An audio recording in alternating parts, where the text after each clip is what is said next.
কৃষ্ণ। হরে কৃষ্ণ কৃষ্ণ কৃষ্ণ কৃষ্ণ হরে রাম রাম রাম রাম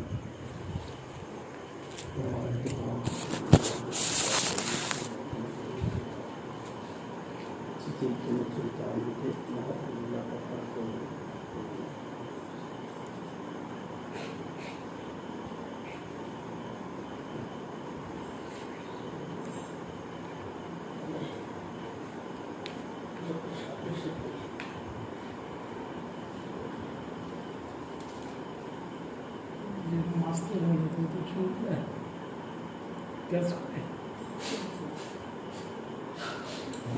চিৎকার করছে তাই কিছু শোনা যাচ্ছে বলেন।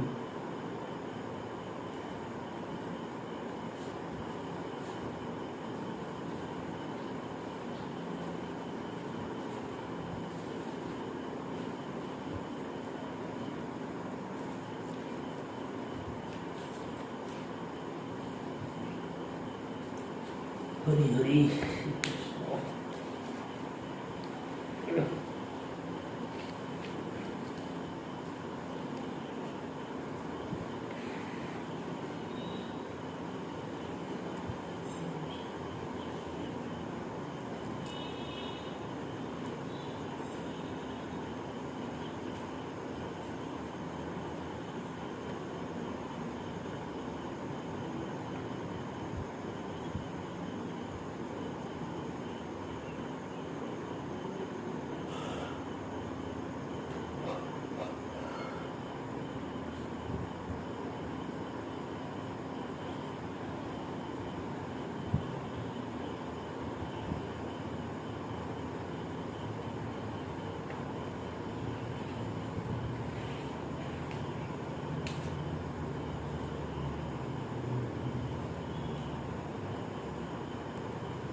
নিতাই গৌর প্রেমানন্দে হরি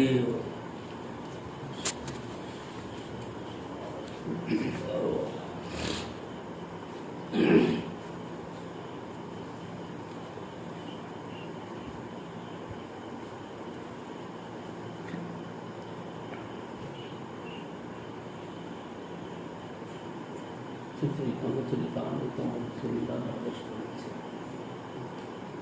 শ্রীগুণ্ডিচা মন্দিরম আত্মবৃন্দই সম্মার্জন সারণত সগৌর সচ্চিত্তবৎ শীতলমুজ্জ্বলম কৃষ্ণপ্রবেশ হইতুম চকার। গৌরচন্দ্র আত্মীয় ভক্তবৃন্দের সহিত শ্রীগুণ্ডিচা মন্দির সংমার্জন প্রক্ষালন কর স্বীয় শীতল উজ্জ্বল চিত্তের ন্যায় পরিষ্কার করিয়া কৃষ্ণের প্রবেশন যুদ্ধ করিয়াছে।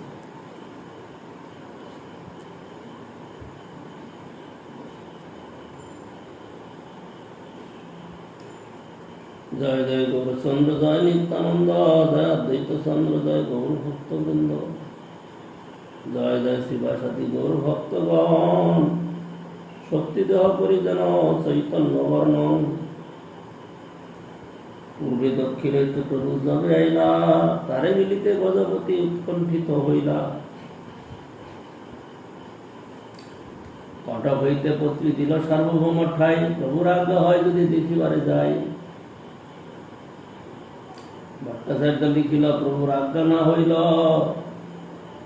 পুনরবি রাজা তারে পত্রী পাঠাইল। প্রভুর নিকটে আছে যত ভক্তগণ মোর লাগি তা সবারে করিও নিবেদন। সেই সব দয়ালু মোরে হইয়া সদয় মোর লাগি প্রভু পদে করিবে বিনয়। তাসবার প্রসাদে মিলে শ্রী প্রভুর পায় প্রভু কৃপা বিনা মোর রাজ্য নাহি ভাই। যদি মোরে কৃপা না করিবে গৌর হরে রাজ্য সারি যোগী হইব ভিখারী। ভট্টাচার্য পত্রী দেখি চিন্তিত হইয়া ভক্তগণ পাশ গেলা সেই পত্রী লইয়া। সবারে মিলিয়া কহিল রাজ বিবরণ বিশেষ এই পত্রী সবারে করাইল দর্শন। কর্তৃ দেখি সবার মনে হইল বিস্ময়, প্রভু পদে গজপতির এত ভক্তি হয়।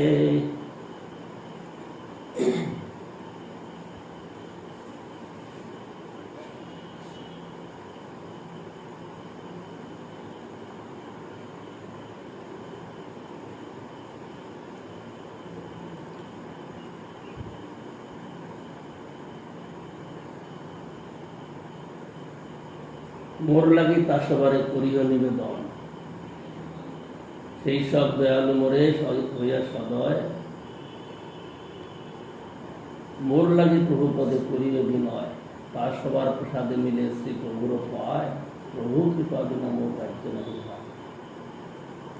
এখানে একটা উদ্ধৃতি দিয়েছেন কল্যাণ কল্পতে। কাঁদিয়া কাঁদিয়া জানাইব দুঃখ গ্রাম, সংসার অনল হইতে মাগিব বিশ্বাস। শুনিয়া আমার দুঃখ বৈষ্ণব ঠাকুর, আমার লাগি কৃষ্ণ আবে দিবে না প্রচুর। বৈষ্ণবের আবেদনে কৃষ্ণ দয়াময়, মোহেন আমার প্রতি হবে না সদয়।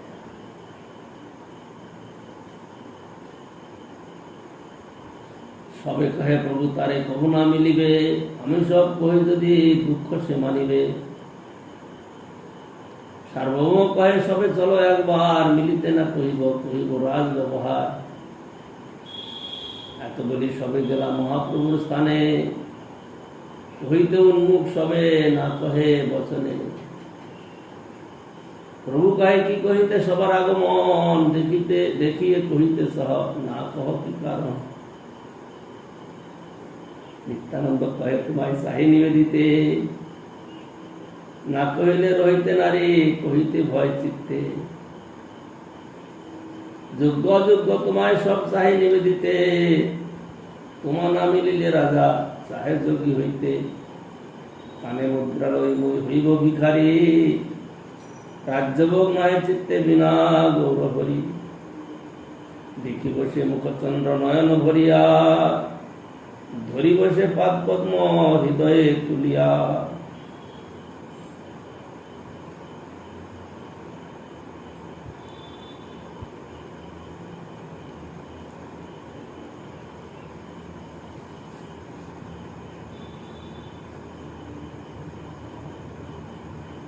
যদ্যপি শুনিয়া প্রভুর কোমল হয় মন, তথাপি বাইরে কহে নিষ্ঠুর বচন।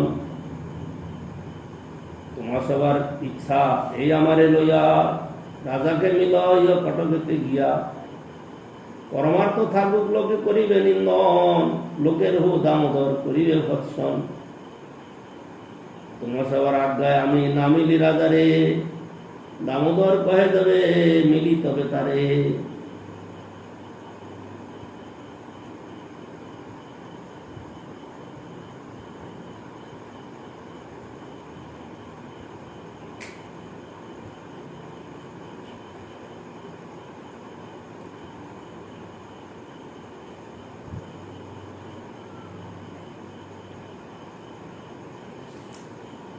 পরমার্থ বিচারে সন্ন্যাসীর পক্ষে রাজ সন্দর্শন দোষাবহ,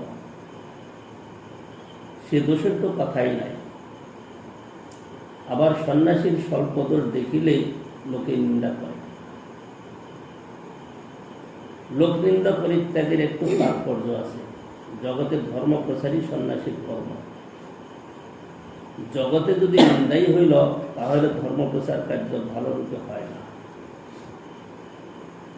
এত নিবন্ধন লোক রক্ষা করারও প্রয়োজন। লোক নিন্দার কথা দূরে থাকুক। আমার নিকট এই যে দামোদর পণ্ডিত বসিয়া আছে, ইহার হাতেই নিস্তার পাওয়া কঠিন। ইনি অবশ্যই আমাকে ভর্ৎসন করিবেন।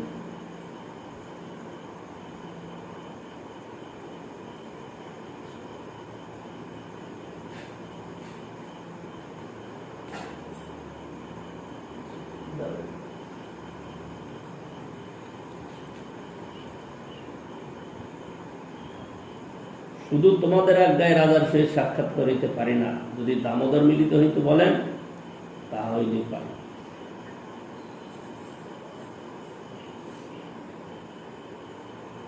দামোদর কহে তুমি স্বতন্ত্র ঈশ্বর, কর্তব্য কর্তব্য সব তোমার গোচর।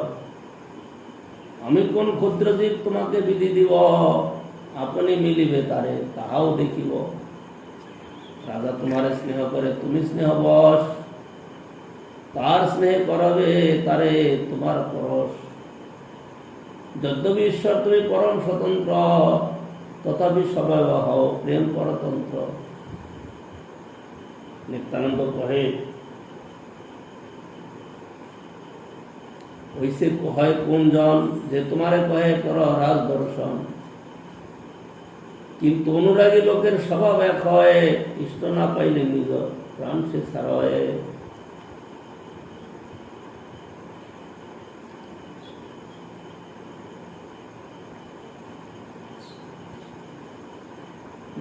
ব্রাহ্মণের সব তাহাতে প্রমাণ, কৃষ্ণ লাগে পতি আগে ছাড়িলে তো প্রাণ। এক যুক্তি আছে যদি করো অবধান, তুমি না মিলিলেও তারে রহে তার প্রাণ। এক বহির্বার যদি দেহ কৃপা করি, তাহা পাইয়া প্রাণ রাখে তোমার আশা ধরি। প্রভু কহে তুমি সব পরম বিদ্বান, যেই ভালো হয় সেই করো সমাধান। তবে নিত্যানন্দ গোসাই গোবিন্দের পাশ, মাগিয়া লইল প্রভুর এক বহির্বাস।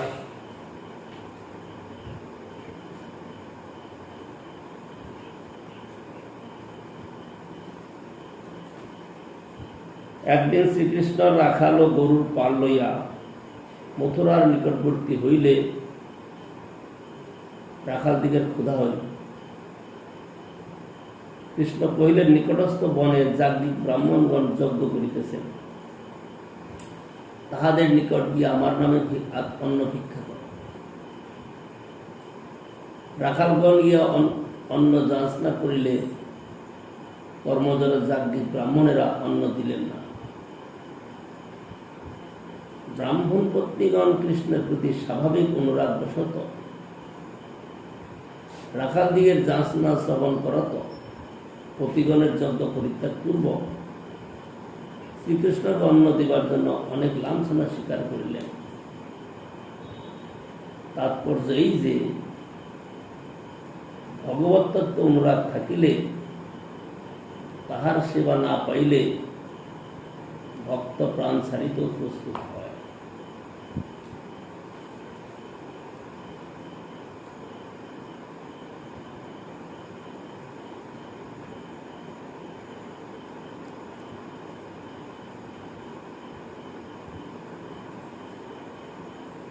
এটা হলো ভক্তির কথা।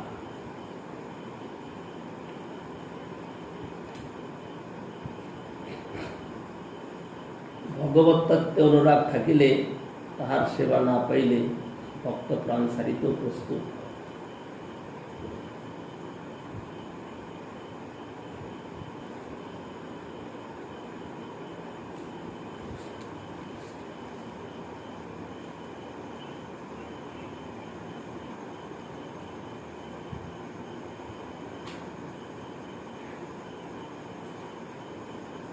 রাজার ভাগ্যে তোমার দর্শন প্রাপ্তি কিছুতেই ঘটিবে না, এবং সেই দর্শন অভাব জন্য তার প্রাণ স্তম্ভিত হয়েছে। এক্ষণে যদি তোমার একখানি পরিদেয় বহির্বাস কৃপা করে তাহাকে প্রদান করো, তাহলে তাহার প্রতি তোমার দয়া আছে বলিয়া বুঝিব, এবং ভবিষ্যতে তাহার অভিলাষ পূর্ণ হইতে পারে। এরূপ আশায় রাজা প্রাণ ধারণ করতে পারিবে।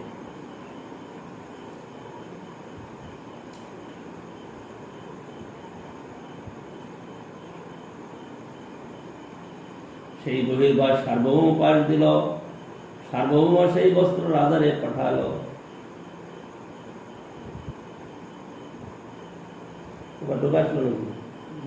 হ্যাঁ,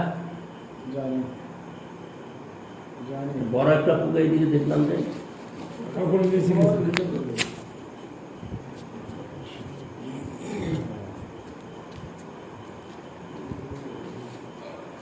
বস্ত্র পেয়া রাজার হইল আনন্দিত মন, প্রভু রূপ করি করে বস্ত্রের পূজন।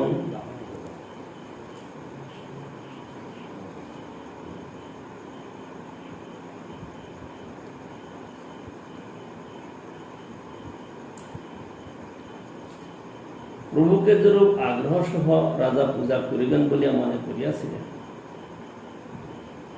প্রভুদত্ত বহির্বাস খণ্ডকে প্রভু সদৃশ জ্ঞান করিয়া তাদৃশ পূজা করিতে লাগিলেন।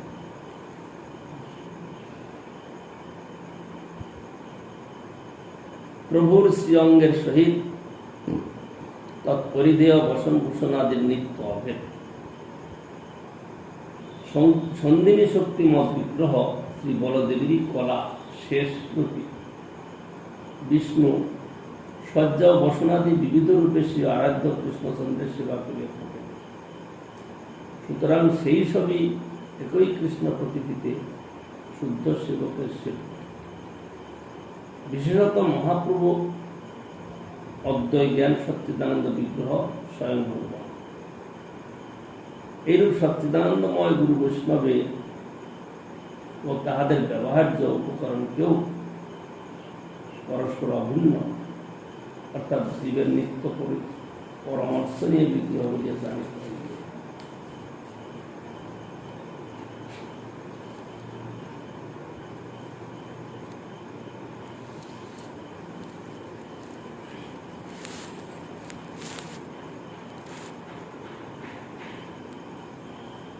রামানন্দ রায় যবে দক্ষিণ হইতে আইলা, প্রভুর সঙ্গে রহিতে রাজাকে নিবেদিলা।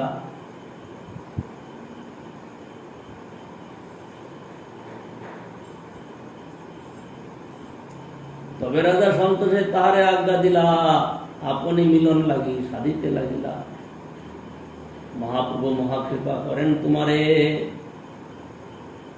মরে মিলিবারে অবশ্য সাধিবে তাহারে। একসঙ্গে দুইজন ক্ষেত্রে যাবে আইলা, রামানন্দ রায় তবে প্রভুরে মিলিলা। প্রভুপদে প্রেম ভক্তি জানাইল রাজার, প্রসঙ্গ পাইয়া হইছে কহে বারবার।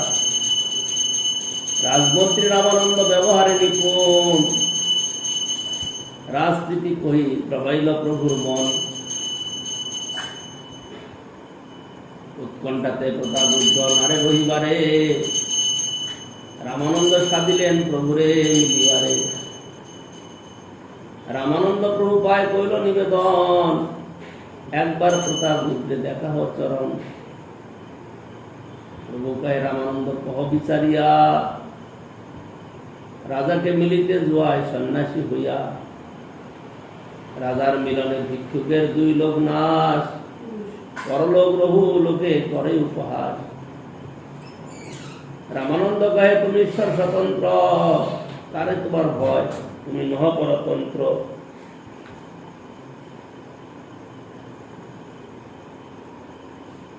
প্রভু কয় আমি মনুষ্য আশ্রমে সন্ন্যাসী, কায় মনোবাক্যে ব্যবহারে ভয়বাসী। শুক্ল বস্ত্রে মসিবিন্দু জৈছে না লুকায়, সন্ন্যাসীর অল্প ছিদ্র সর্বলোকে গায়। রায় কহে কত পাপী করিয়াছ অব্যাহতি, ঈশ্বর সেবক তোমার ভক্ত গজপতি। প্রভু কহে পূর্ণ জৈছে দুগ্ধের কলস, সুরাবিন্দু পাতে কেহ না করে পরশ।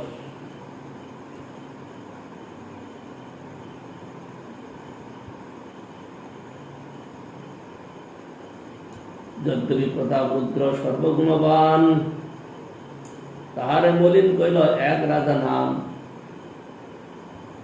তথাপি তোমার যদি মহাগ্রহ হয়, তবে আনি মিলাও তুমি তাহার তনয়।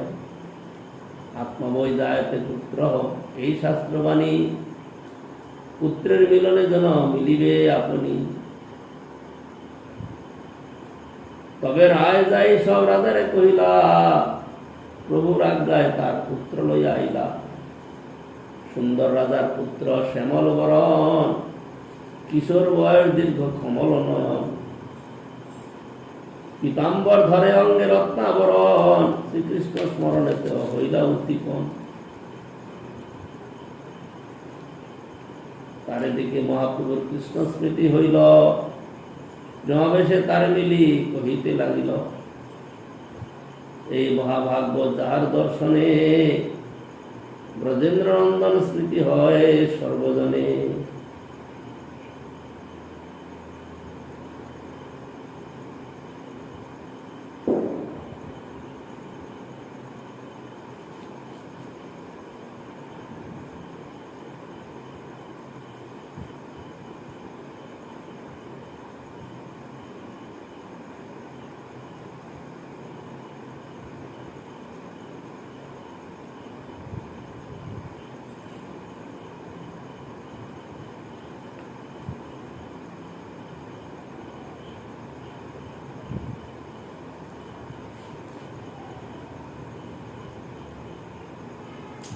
কৃতার্থ হইলাম আমি ইহার দর্শনে, এত বলে পুনতারে হইল আলিঙ্গনে।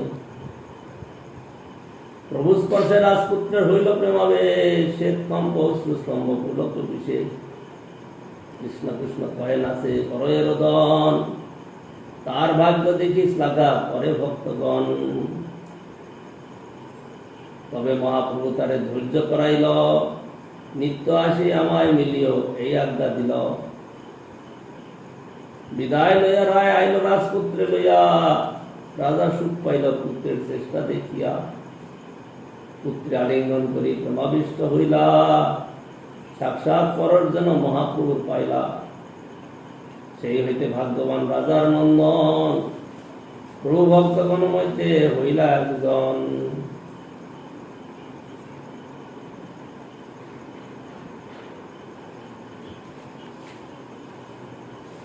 আত্মদর্শনে অনাত্ম দেহ মনরূপ ভক্ত অনুশীলন পর বহির্দর্শন অভাববশত প্রভুর রাজপুত্রকে বিষয়ের পুত্র বিষয়ী, সুতরাং যোশিত বা যোশীর সঙ্গী এবং আপনাকে একজন যোশিত ভোক্তা পুরুষ বলিয়া ধারণা আদৌ নাই। অর্থাৎ সচ্চিদানন্দময় বাস্তব বস্তু দর্শনে কৃষ্ণ বহির্ভূত মায়াবাদী জীবের নিসর্গ সুলভ জ্বরের চিদারক বা ভৌমিক জ্যোতির্নয় কোনো প্রকার মনোধর্মগত কল্পনা বা আরোপের আদৌ অবকাশ নাই।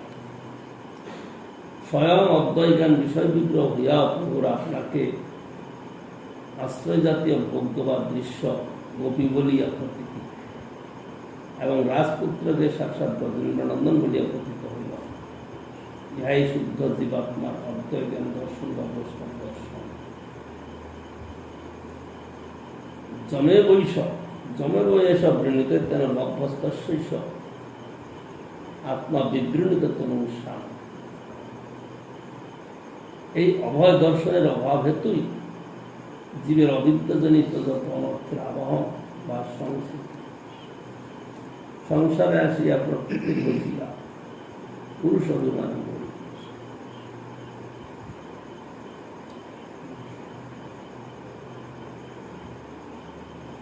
এই মত মহাপ্রভু ভক্তগণ সঙ্গে নিরন্তর ক্রিয়া করে সংকীর্তন রঙ্গে। আচার্যদি ভক্ত করে প্রভুরে নিমন্ত্রণ, তাহা তাহা ভিক্ষা করে লইয়া ভক্তগণ। এই মতো নানা রঙে দিন কত গেল। জগন্নাথের রথযাত্রা নিকট আইল। প্রথমে কাশী মিশ্রে প্রভু বলাইল, পরিচা পাত্র সার্বভৌমে বলাইয়া আইল।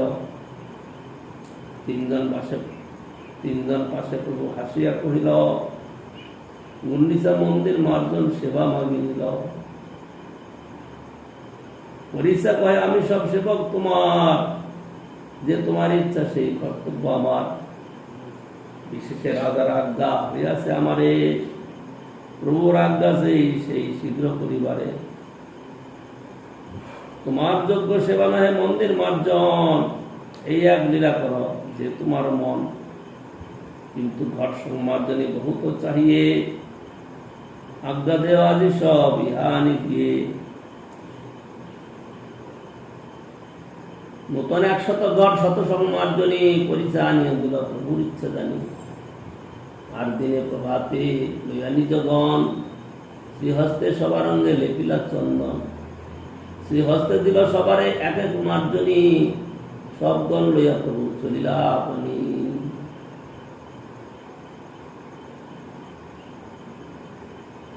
গুন্ডিচা মন্দিরে গেলা করিতে মার্জন, প্রথমে মার্জনী লইয়া করিল শোধন। ভিতর মন্দির উপর সকল মাজিল, সিংহাসন মাঝি পুনঃ স্থাপন করিল। ছোট বড় মন্দির কইল মার্জন শোধন, পাশে তৈসে সুদিল শ্রীজগ মোহন। গুন্ডিচা মন্দির শ্রীমন্দির হইতে পূর্ব উত্তরে 1 ক্রোশ ব্যবধানে অবস্থিত। রথযাত্রাকালে তথায় শ্রী জগন্নাথ দেব সপ্তাহের জন্য গমন করে, পরে পুনরায় রথে প্রত্যাবর্তন করে। জনশ্রুতি মূলে জানা যায় ইন্দ্রদম্ন রাজপত্নী গুন্ডিচা নামে পরিচিত ছিল। শাস্ত্রগ্রন্থে গুন্ডিচা মন্দিরের উল্লেখ আছে। গুন্ডিচা প্রাঙ্গণটি দৈর্ঘ্যে 288 হাত, প্রস্থে 215 হাত। মূল মন্দিরটি দৈর্ঘ্যে 36 হাত, প্রস্থে 30 হাত। নাট মন্দিরটি দৈর্ঘ্যে 32 হাত ও প্রস্থে 30 হাত।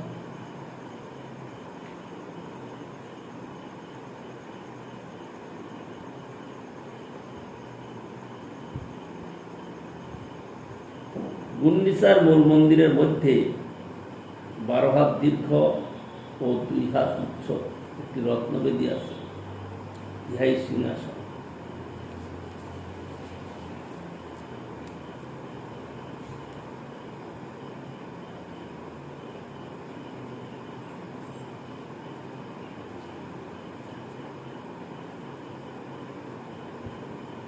চারিদিকে শতভক্ত সম্মার্জনী করে, আপনি শোধেন প্রভু শিখান সবারে, প্রেমোল্লাসে শোধেন লয়েন কৃষ্ণ নাম।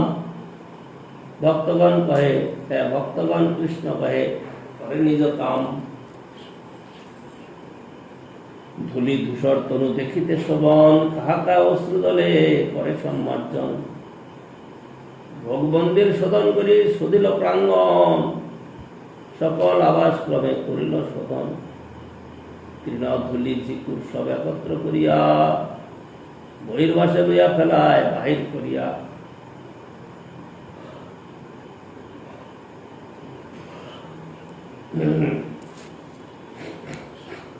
এই মতো ভক্তগণ করি নিজ বাসে, তৃণধুলি বাহিরে ফেলায় পরম হরিষে। প্রভু কয়ে, কে কত করিয়াছ সম্মার্জন, তৃণধুলি দেখিলেই জানিব পরিশ্রম। সবার ঘাটান বুঝা একত্র করিল, সভা হইতে প্রভুর বুঝা অধিক হইল। এই মত অভ্যন্তর করিল মার্জন, কোন সভাকারে দিল করিয়া বন্টন। সূক্ষ্ম ধুলি তৃণ কাকর সব করহ দূর, ভালো মতে শোধন করহ অধুর অন্তপুর। সব বৈষ্ণব লইয়া যাবে 2 বার শোধিল, দেখি মহাপ্রভুর মনে সন্তোষ হইল। আর শতজন শত ঘটে জল ভরি, প্রথমে লইয়া আছে কালাপেক্ষা করি। জল আনো বলি তবে মহাপ্রভু কহিল, তবে শত ঘট আনি প্রভু আগে দিল। প্রথমে করিল প্রভু মন্দির প্রক্ষালন, ঊর্ধ্বত ভিত্তি গৃহ মধ্য সিংহাসন। খাপড়া ভরিয়া জল ঊর্ধ্বে চালাইল, সেই জল ঊর্ধ্ব সদি ভিত্তি প্রক্ষালিল। খাপড়াটাকে বলে, খাপড়া ছিল ধনুচির মতো মধ্যখান দিয়ে কাটা চোলা দিয়েছিলাম, ওই বিহার ওই দিয়ে ভরসা। খাপড়া ছিল টিম দিয়ে তৈরি করে জল তোলা পাত্র। আমাকে কেন জিজ্ঞাসা করছে, আমি প্রশ্ন করি তার উত্তর না। খাপড়া ছিল, খাপড়া কাপড়া শব্দটা এখান ছিল। খাপড়া হলো মৃৎপাত্র, মাটির ভাঙ্গা, মাটির পাত্রে ভাঙ্গা খণ্ড, তাকে বলে খাপড়া।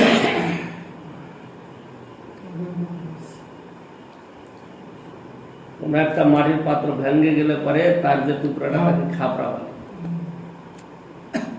এই খাপড়া বলে ছোটবেলায় শুনেছি, কিন্তু এটা যে একটা গ্রন্থকারের ভাষা, এটা এটা যে এটাই আশ্চর্যের বিষয়। ব্যাকরণিক গ্রাম বাংলায় খাপড়া শোনা যায় অনেক সময়, হ্যাঁ, শোনা যায়, কিন্তু ছোটবেলায় শুনেছি খাপড়া। শাস্ত্রের মধ্যে দিয়ে ধনুচির মতো করে কেটে মধ্যখান দিয়ে আগেকার ভাষা ঘর করে ওইগুলো ওরা খাবড়া খাবড়া বলে। এ বিহারে হ্যাঁ, ওরা ওইগুলো খাবড়া বলে। কাকে খাবড়া বলে? বিহারে আমি ছিলাম 10 বছর। তুমি বলো খাবড়াটা কি? ধনুচির মতো, ধনুচি মানে ওই মানে সেইগুলোর মধ্যে কাটা কাটা ছিল মতো। তারপরে কোনোটা ওই আমাদের জল খাওয়ার সেই গ্লাস যে আগে বিয়ে বাড়ি দিত না, ওইগুলো কেটে কেটে মধ্যখানে 2 চেলা করে, আর ওইগুলো চালে চালে সব বসে বসে দিয়ে এগুলো বলে খাবড়ার ঘর, খাবড়ার ঘর। যে ঘর সব খাপড়ার ঘর, খাপড়া হয়তো মাটির দিয়ে তারা খোলা তৈরি। যায়, মাটির খোলা হ্যাঁ হ্যাঁ বা হয়তো খাপড়ার ঘর ঠিকই আছে, কিন্তু খাপড়ার ঘর ওই দেশে বলে না, আমাদের দেশে খাপড়ার ঘর। ওরা খাপড়া বলবে কেন? ছোটবেলায় আমরা শুনেছি মাটির পুরানো মাটির টুকরা যেগুলা হয় এখানে মানে হচ্ছে হাড়ি পাতিল ভাঙ্গার পরে যে টুকরাটা থাকে খাপড়া। আগেকার ভাষার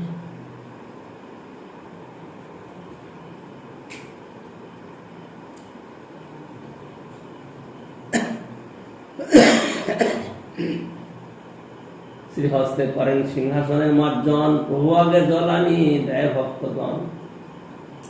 ভক্তগণ করে গৃহ মধ্য প্রক্ষালন, নিজ নিজ হস্তে করে মন্দির মার্জন। কেহ জলানি দেয় মহাপ্রভুর করে, কেহ জল দেয় তার চরণ করে, কেহ লুকাইয়া করে সেই জল পান, কেহ মাঝি লয় কেহ অন্য করে দান। ঘর দুই প্রণালিকায় জল সারি দিল, সেই জলে প্রাঙ্গণ সব ভরিয়া রহিল। নিজ বস্ত্রে কইল প্রভু গৃহ সংমার্জন, মহাপ্রভু নিজ বস্ত্রে মাজিল সিংহাসন।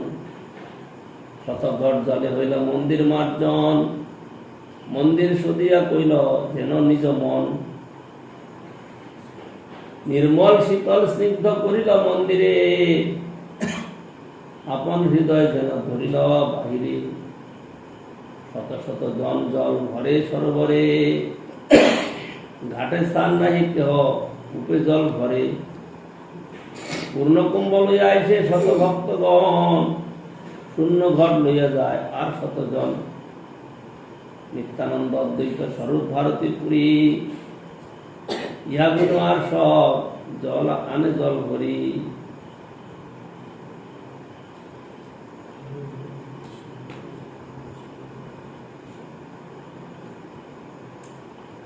বৈষ্ণবগণ জলায়ন কার্যে নিযুক্ত ছিলেন। প্রভু নিত্যানন্দ অদ্বৈত, দামোদর স্বরূপ ব্রহ্মানন্দ ভারতী এবং পরমানন্দ এই পাঁচজন মহাপ্রভুর সহিত জল গ্রহণ করিয়া মার্জন কার্যে ব্যস্ত ছিলেন।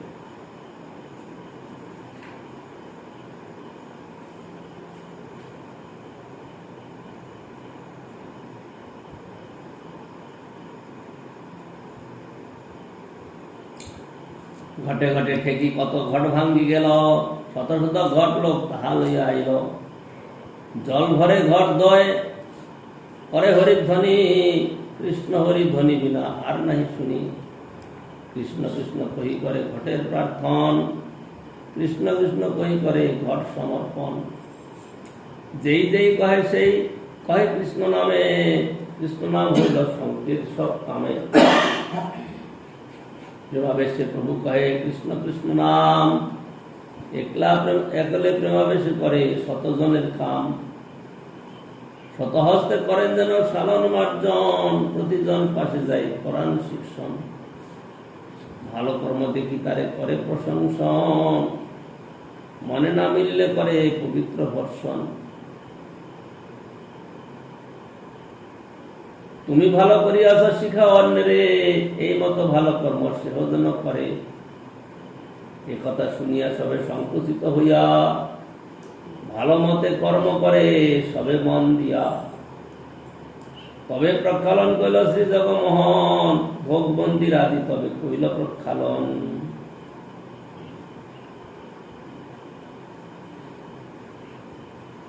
নাটশালা ধুইল চত্বর প্রাঙ্গণ, পাকশালা আদি করিল প্রক্ষালন। মন্দিরের চতুর্দিক প্রক্ষালন কইল, সব অন্তপুর ভালো মতে ধুয়াইল। হেনকালে গৌরিয়া এক সুবুদ্ধি সরল, প্রভুর চরণ যুগে দিল ঘট জল। সেই জল লইয়া আপনে পান কইল, তাহা দেখে প্রভুর মনে দুঃখ রোষ হইল। যদ্যপি কুশাই তারে হইয়াছে সন্তোষ, ধর্ম সংস্থাপন লাগি বাইরে মহারোষ। শিক্ষা লাগি স্বরূপেটাকে কহিল তাহারে, এই দেখো তোমার গৌরিয়ার ব্যবহারে। ঈশ্বর মন্দিরে মোর পদ ধুয়াইল, সেই জল আপনি লইয়া পান করিল। এই অপরাধে মোর কাহা হবে গতি, তোমার গৌরিয়া করে এতে তো ক্ষয়তি।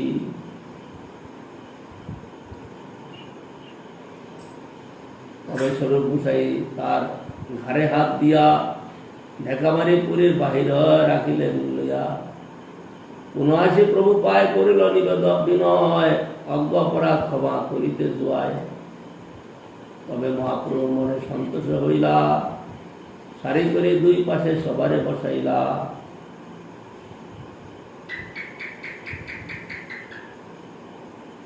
তোমার সকল গৌরীয় বৈষ্ণবী শ্রী দামোদর স্বরূপের অধীন, তার জন্য প্রভু তোমার শব্দ ব্যবহার করবে। জীবের নিত্য প্রভু ভগবানের মন্দিরে পদধৌতি প্রভৃতি তার নিত্যতার জীবের পক্ষে মর্যাদা লঙ্ঘন হেতু সেবা অপরাধ।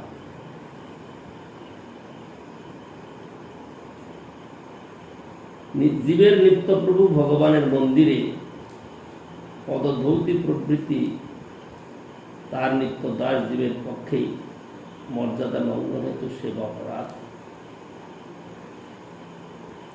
কিন্তু প্রভু স্বয়ং ভগবান বলিয়া তাহার পক্ষে অপরাধীর আরোপ নিতান্ত সম্ভব।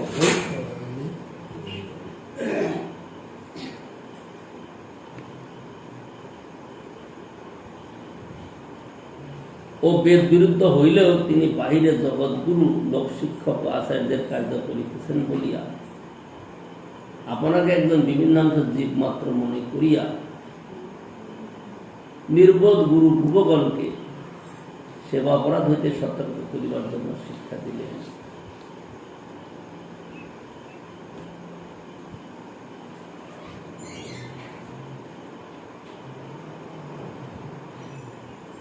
নিজেকে বহুমানন করে অনেকে এই কার্য করতে পারে, কিন্তু মর্যাদা লঙ্ঘন হেতু সেবা অপরাধ। ভগবানের মন্দিরে সেখানে পদধৌতি আদি কার্য সেবা অপরাধের মধ্যে গণ্য। সেই জন্য মহাপ্রভু পরবর্তীকালে অজ্ঞজনের শিক্ষার জন্য তিনি সেই ভক্তের প্রতি একটু পৃষ্ঠ ব্যবহার করলেন। স্বরূপ দামোদরকে ডেকে বললেন যে দেখো, তোমার লোকে এরকম ব্যবহার করে, এই ব্যবহারটা অনুচিত, এতে আমার অপরাধ হবে। কিন্তু মহাপ্রভুর কি অপরাধ হবে? অন্য দুর্বৃত্তি লোকেরা যে এই কার্য করে, করতেও পারে, মহাপ্রভু তাদের বাঁচানোর জন্য তিনি এই শিক্ষাটা প্রচার করলেন। ওই অবোধ গৌরিয়াকে ওখান থেকে সরিয়ে দিলেন স্বরূপ দামোদর। আবার মহাপ্রভুর কাছে এসে বললেন যে প্রভু তো অজ্ঞ, জেলা কিছু এরকম করে ফেলেছে, ক্ষমা করে দিন। আবার তাকে ডেকে এনে সেবায় লাগানো হলো। কিন্তু মহাপ্রভু যে শিক্ষাটা দিলেন, এটা সকল জীবের পক্ষে পালনীয়। ভগবানের মন্দিরে গিয়ে নিজের পদধৌতি আদি, নিজের প্রশংসা, এসব কার্য সেবা অপরাধ। ভগবানের মন্দিরে বা গুরুর মন্দিরে, গুরুর সামনে শুধু গুরুদেবেরই প্রশংসা হবে, সেখানে অন্য কারো সাধারণ ব্যক্তির কোনো প্রশংসা হবে না বা নাই। যদি করা হয় তাহলে সেটা হবে সেবা অপরাধ। এদেরকে বাঁচানোর জন্য মহাপ্রভু এই কার্যটা করলেন, যে নিজে বললেন যে এটা আমার সেবা অপরাধ হলো, এর থেকে আমার গতি কি হবে? এই অপরাধে মোর কাহা হবে গতি? ভগবান গৌর সুন্দরের কাছে অপরাধের কি কথা, কিন্তু অন্য জীবের প্রতি কৃপা পরবশ হয়ে তিনি এই বাক্য বলেছেন। কারণ তিনি যে আচরণ করেন তার আচরণগুলা কঠোর, কিন্তু তার আচরণগুলাই প্রয়োজন। সেই সুষ্ঠু আচরণ যদি না হয় তাহলে পরে জীবের অধোগতি হবে। তারা ওই কিছু কিছু সহজ করে নিতে পারে, সহজ করে নিতে নিতে আর কিছুই থাকবে না শেষে। সেই জন্য যারা হরি ভজন করবে সেখানে কোনো দুর্বলতার প্রসঙ্গ নাই, সেখানে কঠোর থেকে কঠোর। কারণ দুর্বলতার প্রসঙ্গ হলে পরেই আস্তে আস্তে নিষ্ঠা, প্রীতি, আদর কমতে থাকবে। যেমন একটা দৃষ্টান্ত দেওয়া যায়, প্রচারকগণ প্রচারে যায়, হরিকথা কীর্তন করে, ভক্তগণকে হরি সেবায় উদ্বুদ্ধ করে। তো দেখা যায় সময় মতো ক্ষুধা নিবৃত্তির জন্য খাদ্যবস্তু পাওয়া যায়নি।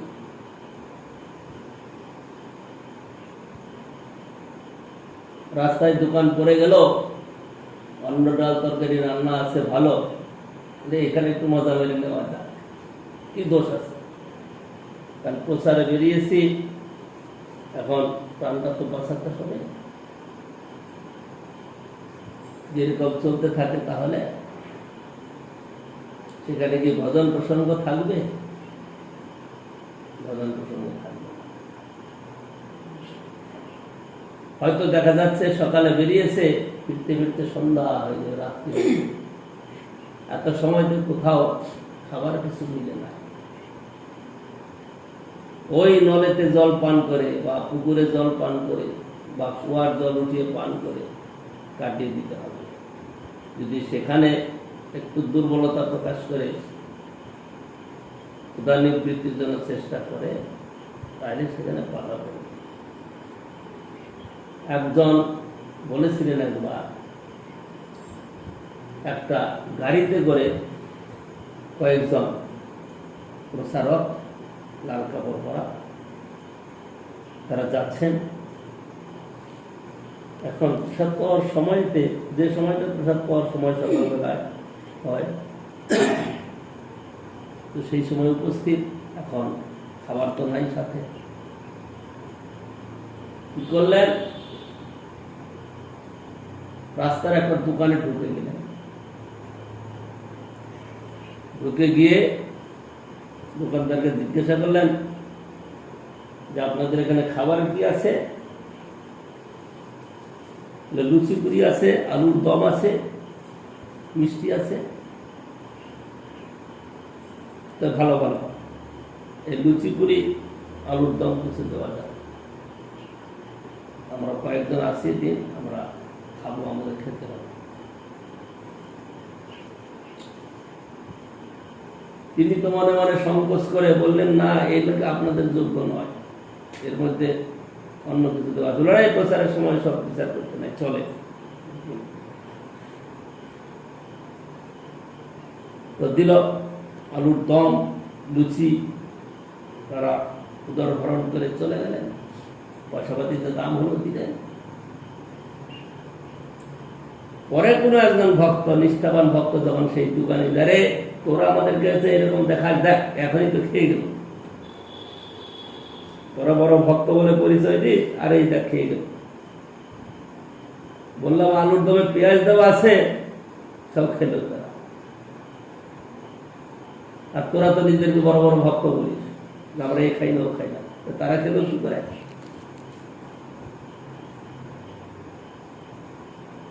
এখানে কি বলবে, বলার কি আছে? যিনি এরকম কর্ম করে গেলেন তারা প্রচার করতে পারে, কিন্তু কিন্তু কি আচার নাই। আচারহীন প্রচারের কি মূল্য? দুনিয়া ভর প্রচার হতে পারে, কিন্তু আচার যদি না থাকে তাহলে সে প্রচারের মূল্য কি থাকবে?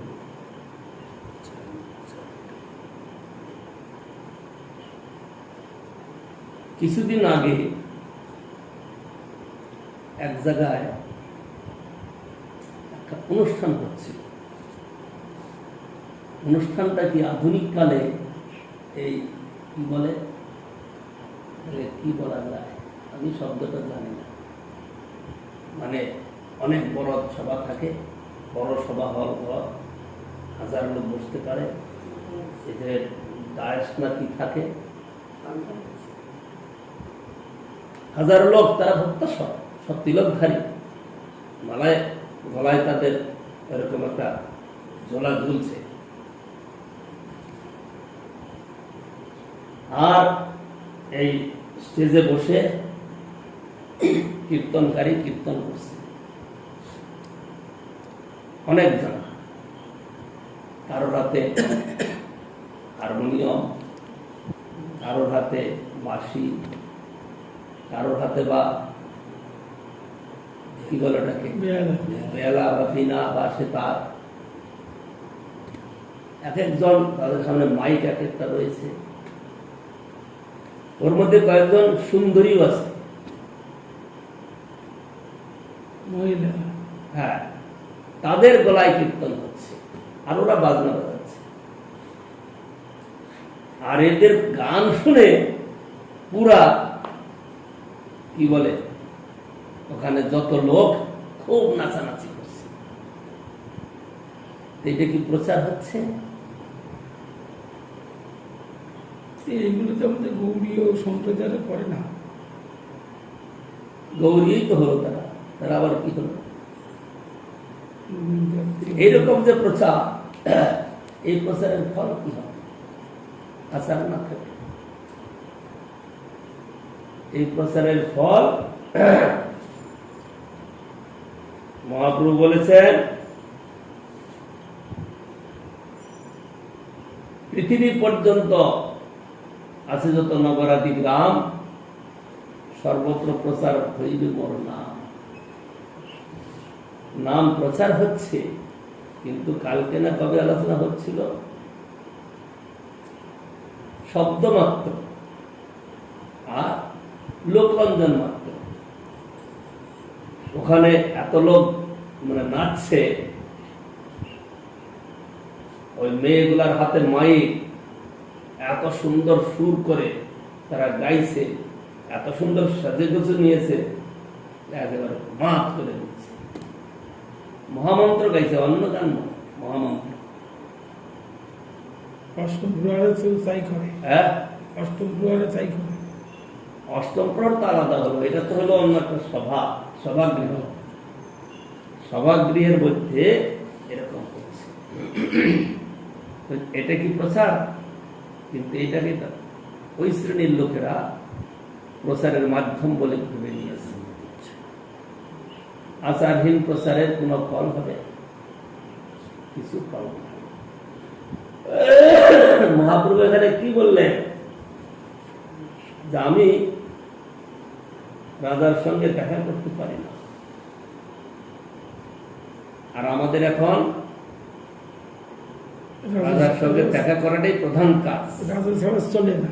হ্যাঁ, রাজা ছাড়া চলে না। রাজা ছাড়া চলে না। রাজার কাছে গিয়ে বিভিন্ন প্রকারের আরতি আরজি আমরা জানাই, অর্থ সংগ্রহ করি, সেই অর্থে আমরা বিভিন্ন ভোগের উপায়ন সংগ্রহ করি, ভালো নতুন মন্দির বানাই, তার মধ্যে ভালো কি হয় বাথরুম, ওইসব লোকের টাকায় বাথরুম হবে, চকাচক হবে, সব ব্যবস্থা থাকবে। বিষয়ী লোকগুলি যেরকম থাকে সেরকম 5 রকম 10 রকমের কি বলেন না বিভিন্ন মানে তেল আদি কি বলা যায় এগুলাকে এরকম করে সব থাকবে সাজানো, যখন যেটা প্রয়োজন করবে লাগাবে। এর দ্বারা কি হবে?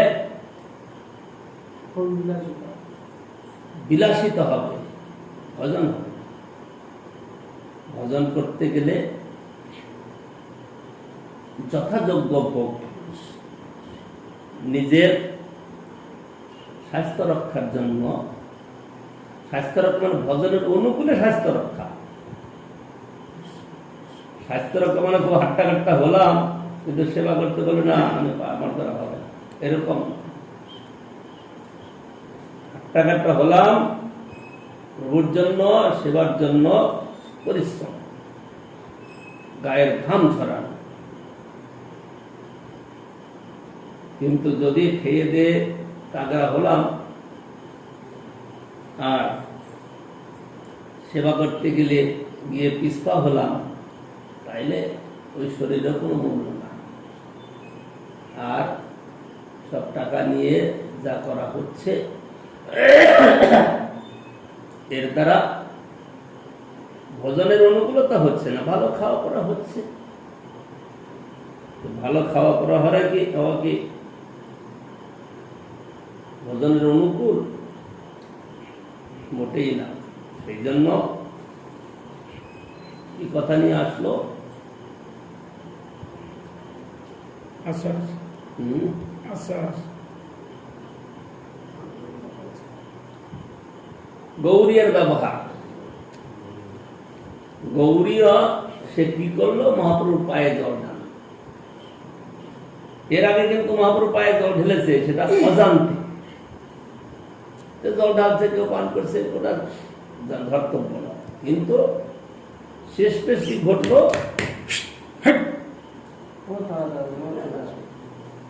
একজন গিয়ে একদম মহাপ্রভুর জানত, মানে তিনি জানছেন, দেখছেন, বুঝছেন, তার পায়ে জল ঢাললো, ঢলে দিয়ে আবার সেটাকে পান করছে। সেটা তো একটা দৃষ্টিকটু, স্বাভাবিকভাবে।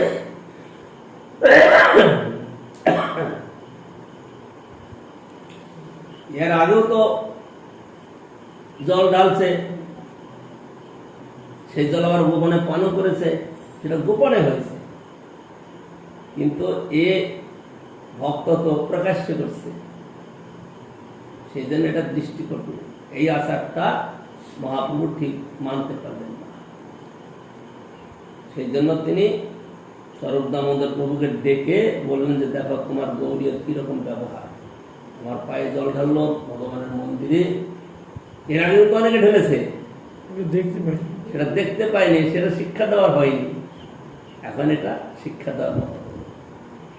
যদি এরকম কেউ করে সেটা সেবা অপরাধ হবে।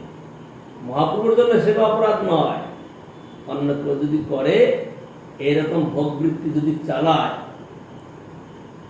তাহলে সেটা দোষের হবে। সেটাকে সাবধান করার জন্যই মহাপ্রভু সেই ভক্তকে প্রাথমিক অবস্থায় দূর করালেন, পরে আবার আনালেন, সেবায় লাগালেন তাকে। কিন্তু তাকে প্রথম তাকে বের করালেন। মনসাগর ভিতরে ঘটছে আসেন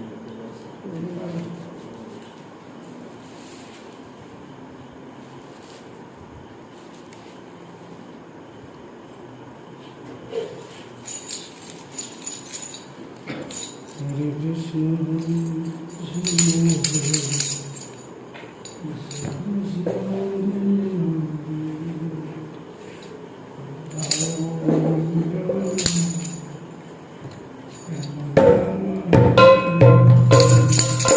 Hare Krishna, Hare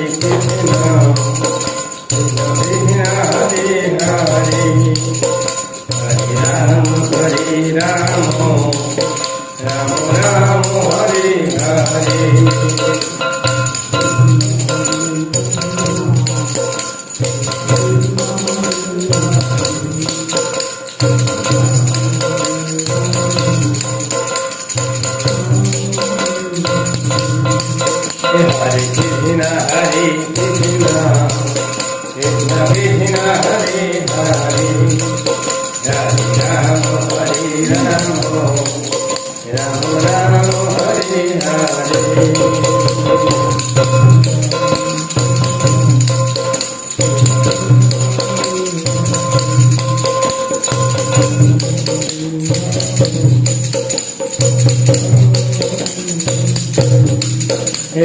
Krishna Hare Krishna Krishna Krishna Hare Hare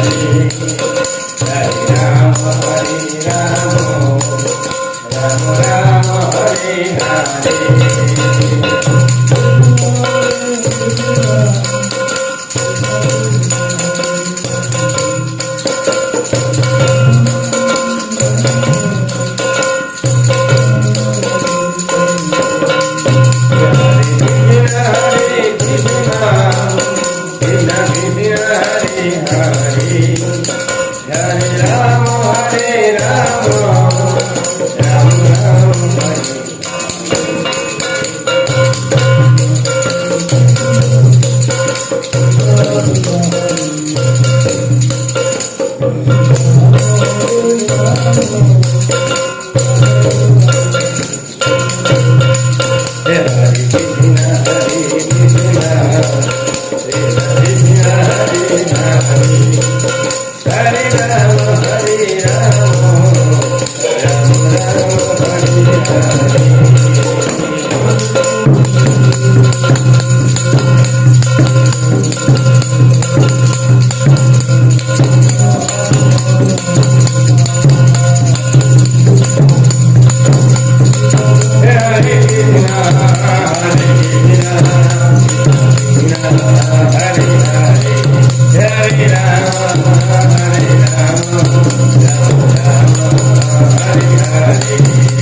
Rama Hare Hare